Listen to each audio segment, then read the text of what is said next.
noches amigos, les saluda el taller de Política Criminal y Criminología Juris Facto de la Universidad de San Marcos. En el marco de nuestras entrevistas sobre las nuevas formas de actuación de la criminología latinoamericana y la globalización, ante la globalización, nos encontramos con nuestro amigo Marcos Galván, abogado por la Universidad San Marcos, con máster en Criminología por la Universidad de Cooperación Internacional y actualmente asesor de la alta dirección del Ministerio de Justicia. Y también forma parte del taller en la calidad de asesor principal.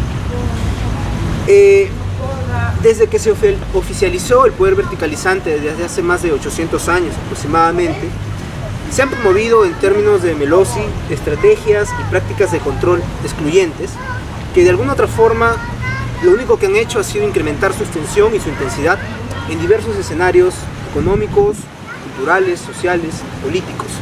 tales como lo que podemos ver ahora: la concentración urbana, el aumento de la población carcelaria, la seguridad como un lujo y como consumo, la manipulación mediática, entre otros. En ese sentido, consideramos a las sociedades altamente violentas, pero hemos pasado por desapercibido cómo concebir la violencia y cómo entender esta, así como qué manifestaciones de la violencia deberían criminalizarse y qué relación guardan con el paradigma seguritario. Esa sería nuestra primera pregunta. Bueno, para empezar, gracias por la convocatoria. La verdad es que me siento bastante honrado de que hayan buscado contar conmigo para este tipo de reflexiones. No sé si al menos si logre cubrir todas las preguntas precisas, pero me queda claro de que hay un reduccionismo evidente, promovido desde la academia, lo cual es muy peligroso por el discurso de autoridad que representa al momento de concebir en sí misma la violencia. Creo que la violencia, tanto desde la academia como desde la opinión pública, como en el sector político, como en el ángulo mediático, suele ser concebida como un acto de agresión aislado, interpersonal, que necesariamente implique una agresión física, eventualmente psicológica, y más bien no logra interpretarse la violencia como aquella relación social directa o indirecta en la que se produce vulnerabilización, ya sea de una persona, de unas personas, un determinado grupo humano. El hecho de promover o incluso de tolerar una cultura que declare implícitamente la inferioridad de grupos humanos como el grupo femenino, como el grupo adulto mayor, como el grupo discapacitado, como el grupo de menores de edad. Incluso el hecho de hablar de menores de edad ya implica un lenguaje bastante excluyente. Creo que hace que se promueva una cultura vertical, que son hitos bastante invisibilizados, que llevan décadas o quizás hasta centurias normalizadas, y que normalmente no se encuentran problematizados, y que creo que son los que deberían colocarse sobre la palestra académica, porque entiendo que es la zona donde deberían problematizarse, donde deberían reflexionarse de la manera más rigurosa este tipo de fenómenos, y a partir de allí ver exactamente cuáles serían esas fórmulas estratégicas, esas acciones estratégicas para poder desviolentizar las relaciones humanas. Creo que en este aspecto tratar de buscar una estructura social que implique una mejor distribución del bienestar social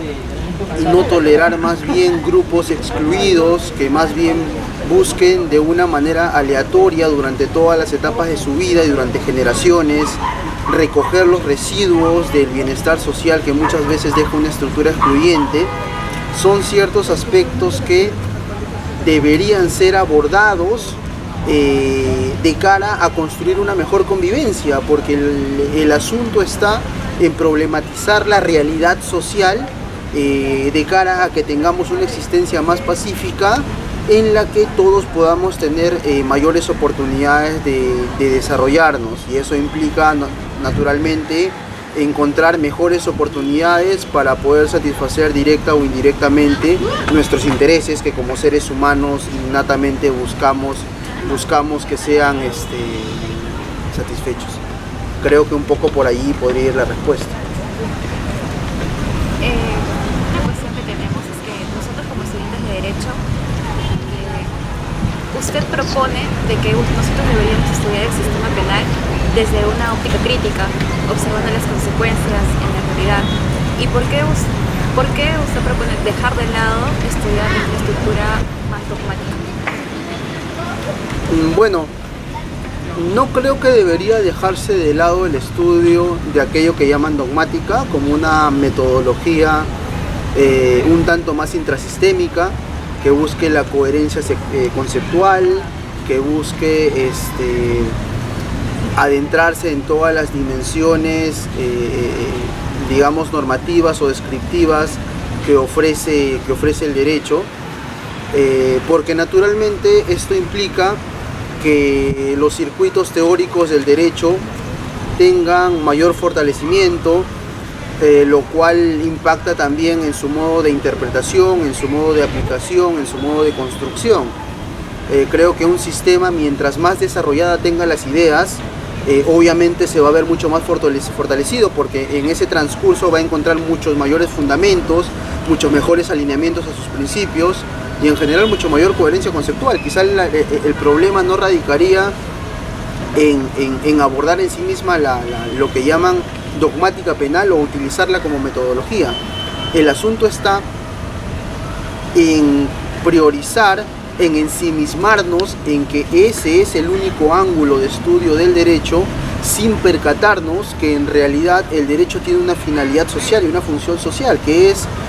a la larga generar bienestar social, generar cohesión social, generar integración social. Me da la impresión de que nosotros estamos en una cultura académica en la que se ha priorizado lo primero, que es el estudio intrasistémico de lo dogmático, y se ha olvidado por completo que en realidad el derecho es un instrumento político que debe servir un concepto de gobernanza para generar justamente bienestar social.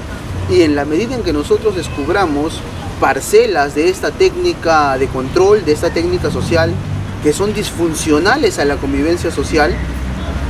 pues ciertamente tenemos que adoptar un pensamiento crítico. Creo que eso es lo más coherente. Y el derecho penal, sin duda, si bien es cierto, tiene una regulación o tiene una faz ciertamente resolutora de conflictos, ciertamente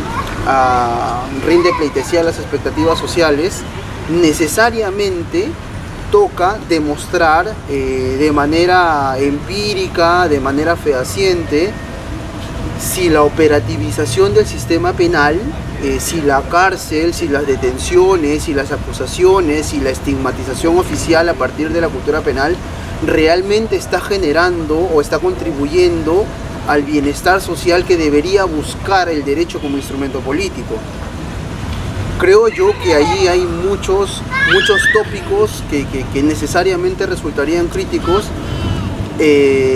porque en sí mismo el control penal es castigo, es sufrimiento, es aflicción, es afectación corpórea, es afectación psicológica. Y el solo hecho de representar este tipo de modelos agresivos, creo que al menos desde la zona académica se nos estaría exigido reflexionarlo permanentemente para tratar de contenerlo. Creo que la contención sería el ángulo o el criterio adecuado para que podamos abordarlo. Nadie debería conformarse con el hecho de solucionar conflictos en base a un sujeto afligido, a un sujeto torturado. Naturalmente, este modo de contener, este modo de contrarrestar esta lógica punitiva debe racionalizarse, debe reflexionarse desde un modo progresivo, y la idea es no solamente idearla como un discurso, sino también tratar de generar un programa político, aplicativo, interpretable, legible para la opinión pública y sobre todo que tenga la posibilidad de implementarse de una manera real, de una manera fáctica en un determinado modelo de gobernanza. Creo que a eso debería apuntarse con aquello que llamamos actualmente control penal. Bueno, la tercera pregunta va más enfocada al lado de la política criminal y tiene que ver mucho con el contexto de globalización en el que vivimos, que ha hecho que se construya una seguridad sobre la base de criterios que no son reales, sobre la base de percepciones, de miedos. Justamente esto es lo que está sucediendo en nuestro país. Sabemos muy bien que las cifras se maquillan, que la criminalidad mediática construye muchas conductas que en el mayor de los casos no son conductas ciertamente violentas. Justamente en este contexto nosotros quisiéramos saber qué rol cumple el paradigma de seguridad ciudadana en la globalización y qué rol cumpliría específicamente en nuestro país, a qué apunta, por qué se da, porque no es un fenómeno aislado, es un fenómeno que se está dando en el mundo y en Latinoamérica, que no es ajeno a la política, porque tanto los gobiernos de izquierda y de derecha proponen paradigmas de tratamiento securitario contra sobre todo los más excluidos. Quisiéramos en ese sentido saber qué rol tú le podrías ver a lo que es este paradigma y si se condice con una propuesta de izquierda o de derecha o qué tipo de propuesta política vendría para darle lucha a este tipo de construcción. Pues sí estoy de acuerdo en el hecho de que una ideología de seguridad ciudadana se encuentra impregnada en el modelo de gobierno en el Perú. Me queda claro que en muchos países centrales ocupa también la palestra política y creo que se caracteriza precisamente por focalizar medidas de represión, castigo, estigmatización, persecución, sin recabar o siendo rotundamente indiferentes a lo que llaman delincuencia o lo que llaman criminalidad como una problemática social. Es decir, recuerdo algún texto de Mary Douglas en el que hace alusión al hecho de que existen sociedades en las cuales se respira la cultura de achacar culpas, en la que aquellos problemas de violencia, los problemas de agresión, los problemas de convulsión eran necesariamente atribuidos a esa población que en específico cometía los hechos, descartando totalmente la posibilidad de concebir a la sociedad como un grupo capaz de absorber la problemática y tratar de buscar o tratar de explicarnos por qué se produce ese tipo de conductas. Obviamente estamos ante un discurso dominante que ha logrado calar en el discurso jurídico, en el discurso político, en el discurso mediático, lo cual de algún modo deja evidencia de la fortaleza que tiene en nuestra sociedad, en nuestra realidad peruana. Y creo que debería contrarrestársele particularmente desde la propia academia. A mí me inquieta particularmente el divorcio que existe entre la academia y el poder político, en la medida en que la academia debería ser un elemento reflexivo que debería empujar, que debería brindar soporte al poder político, de tal modo que progresivamente logre comprender que está adoptando ciertos discursos peligrosistas que claramente no son ideologías originarias de esta época, de la modernidad tardía o del posmodernismo, sino que provienen en realidad de mucho tiempo atrás, posiblemente desde la creación de la propia criminología, porque entienden que hay sujetos diferentes, con características personales diferentes, con un pensamiento diferente, con un desarrollo diferente,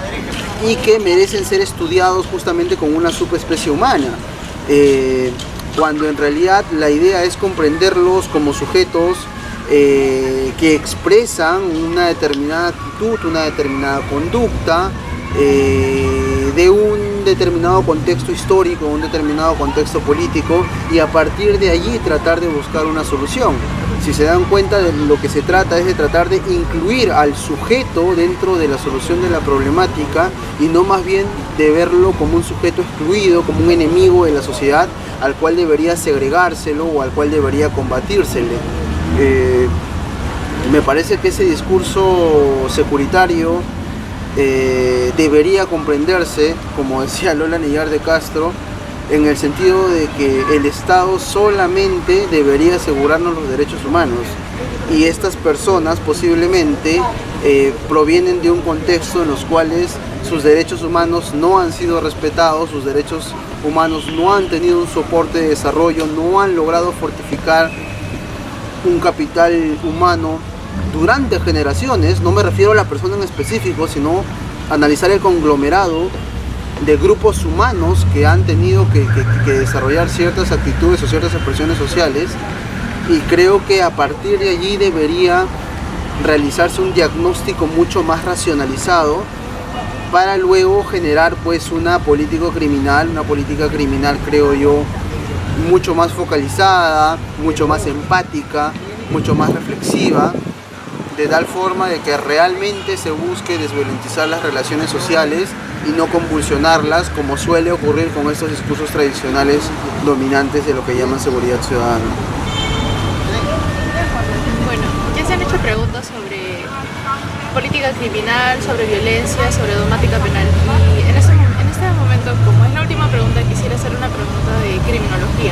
Y es que tengo entendido que, de acuerdo a su postura, usted considera que la criminología no debería existir. Entonces, ¿por qué usted considera inviable la existencia de la criminología? ¿Es acaso que presenta algún problema con su objeto social o con el fin que persigue? Es una pregunta muy difícil, pero creo que eso implicaría tratar de explicar el desarrollo de la criminología como ciencia. Lo cierto es que la criminología solamente va a estudiar aquello que el poder ha concebido como rotundamente intolerable y clasificado dentro de un registro criminalizado, que usualmente es un código penal. Esta dinámica de definición arbitraria y de sustrato material de intolerabilidad social, de algún modo evidencia a la criminología como una parcela epistemológica que fragmenta la realidad social a favor de un determinado poder, más allá que éste pueda tener cierta objetividad o cierta subjetividad, porque siempre van a haber intereses sociales detrás de él. Va a fragmentar la fenomenología de cierta realidad social para estudiar necesariamente ese punto. Y fíjense a dónde nos lleva esto, que nos va a llevar a estudiar el homicidio, nos va a llevar a estudiar el robo, nos va a llevar a estudiar el secuestro, sin darnos cuenta que quizá lo intolerable no sea en sí misma la agresión entre sujeto activo o victimario o sujeto pasivo víctima, sino más bien un contexto de desigualdad, un contexto de opresión, un contexto de vulnerabilización en la que existen coordenadas sociales donde se reproducen o donde se empuja a ciertos grupos vulnerables a presentar este tipo de conductas o actitudes disidentes. Nos vamos a dar cuenta que en la medida en que nosotros rompamos con los conceptos tradicionales de la criminología, como son el crimen, como son el delito, vamos a poder ampliar nuestro criterio y redireccionar nuestra intolerancia contra algunos fenómenos mucho más macrosociales, como pueden ser la violencia de género, como puede ser la vulnerabilización social, como puede ser la desigualdad, como puede ser el racismo, y una serie de fenómenos culturales, de fenómenos estructurales que se encuentran vigentes y que deberían ser igual o mucho más reprochables de aquello que normalmente nosotros palpamos como una agresión directa, interpersonal, psicológica, física. Creo que la criminología termina siendo una parcela arbitrariamente cientificizante de un modo de concebir la realidad, el problema social. Creo que posiblemente la sociología, la antropología, la semiología de Hillard y Toms pueden tener una mirada rotundamente menos sesgada de lo que tiene la criminología para poder comprender la realidad social. Y a partir de ella, o a partir de esta visión, tratar de buscar reales soluciones. Creo que actualmente los estudios criminológicos van a terminar focalizando siempre en el sujeto con cierta neurobiología diferente,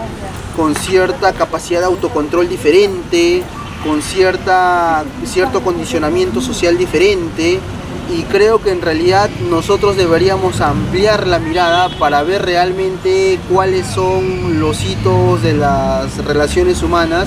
que realmente generan este tipo de conductas, qué sé yo, convulsionadas, y creo que a partir de allí buscar soluciones sociales. En ese sentido creo que la criminología siempre va a terminar alineada al poder y más bien va a obstaculizar la posibilidad de que comprendamos la realidad en toda su dimensión.